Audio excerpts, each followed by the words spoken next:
প্রথমে কোরআন শরীফ, এরপরে যে কিতাবটা আমাদের কাছে সম্মানিত সেটা বুখারী শরীফ, এরপরে যে কিতাবটা আমাদের জন্য দলিল সেটা মুসলিম শরীফ। কথা ঠিক না?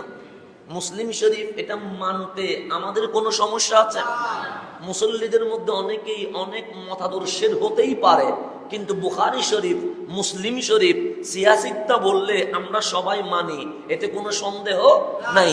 হাদিস বর্ণনা করছেন আম্মা জান আয়েশা সিদ্দিকা তাহেরা রাদিয়াল্লাহু তাআলা আনহা, যিনি বলছেন উনিও দামি, কিতাব যেটার রেফারেন্স দিলাম সেটাও দামি। তো উনি বলছেন ক্বালাত খারাজান নবিয়্যু সাল্লাল্লাহু আলাইহি ওয়াসাল্লাম গাদাতান, কামলিওয়ালা নবী ফজর পরে ঘরে আসলেন, আমার ঘর থেকে বের হলেন। গাদাতান মানে ভোরবেলা, সকালবেলা।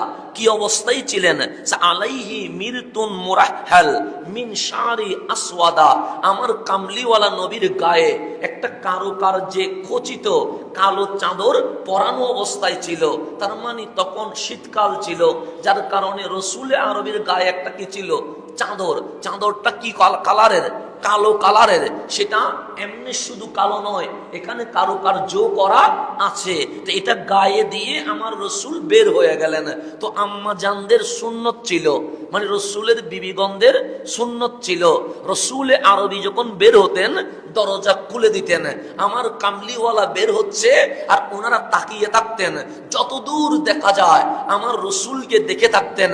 যখন আর দেখা যায় না আস্তে করে দরজা বন্ধ করে দিতেন। তো আম্মা জান আয়েশা সিদ্দিকা তাহেরা উনি বলছেন রসুল যখন বের হচ্ছে আমি দরজাটা খুলে আমি পর্দার অন্তরায় দাঁড়িয়ে আছি, আমার রসুলকে কতটুকু দেখা যায় সেই পরিমাণ দেখার জন্য অপেক্ষমান আছে।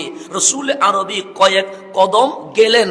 সে ফাজ্জাল হাসান ইবনু আলী রাদিয়াল্লাহু তাআলা আনহুমা, আমি দেখলাম ৩-৪ কদম যেতে দেরি আমার নবীর নাতি হাসান ইবনে আলী রাদিয়াল্লাহু তাআলা আনহু নবীর কাছে তাশরীফ আনলেন।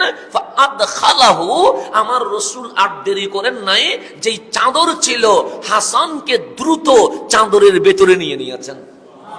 তার উপর বলছেন সুম্মা জাআল হুসাইন রাদিয়াল্লাহু তাআলা আন, এরপর দেখলাম ইমাম আলী মাকাম ইমাম হুসাইন আসলেন।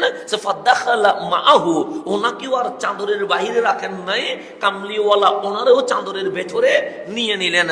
তার উপর বললেন সুম্মা জাআত ফাতিমাতু রাদিয়াল্লাহু তাআলা আনহা, এরপর হাসান হুসাইনের আম্মা জান ফাতিমাতু জাহরা রাদিয়াল্লাহু তাআলা আনহা তাশরীফ আনলেন।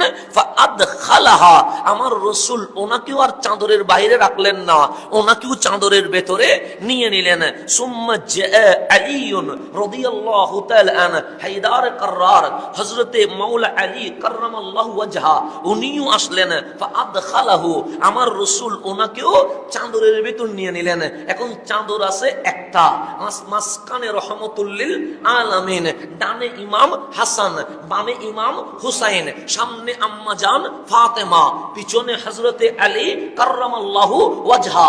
এক চাদরের ভেতরে 5 জন ঢুকে গেছে। কয়জন?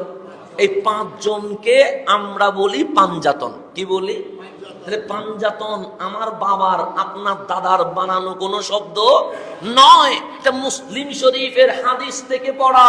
এই 5 জনকে চাদরে নিয়ে সুম্মা ক্বালা, আম্মা জান আয়েশা বলছে এরপর রাসূল আরবি বলছেন ইন্নামা ইউরিদুল্লাহু লিইয়ুযহিবা আনকুমুর রিজসা আহলাল বাইত ওয়া ইউতাহহিরাকুম তাতহীরা।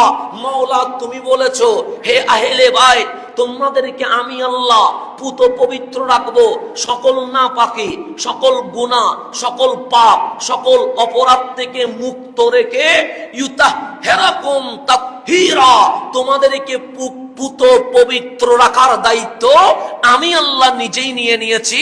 তো কামলিওয়ালা রাসূল বলছে মালিক, যেই আহলে বাইতকে তুমি পুত পবিত্র রাখার ঘোষণা পাক কোরআনে ঘোষণা করেছো, ওই আহলে বাইত হচ্ছে আমি, আলী, ফাতেমা, হাসান, হুসাইন হচ্ছি আমরা। 5 তন পাঞ্জাতনেই হচ্ছি আহলে বাইতের রাসূল।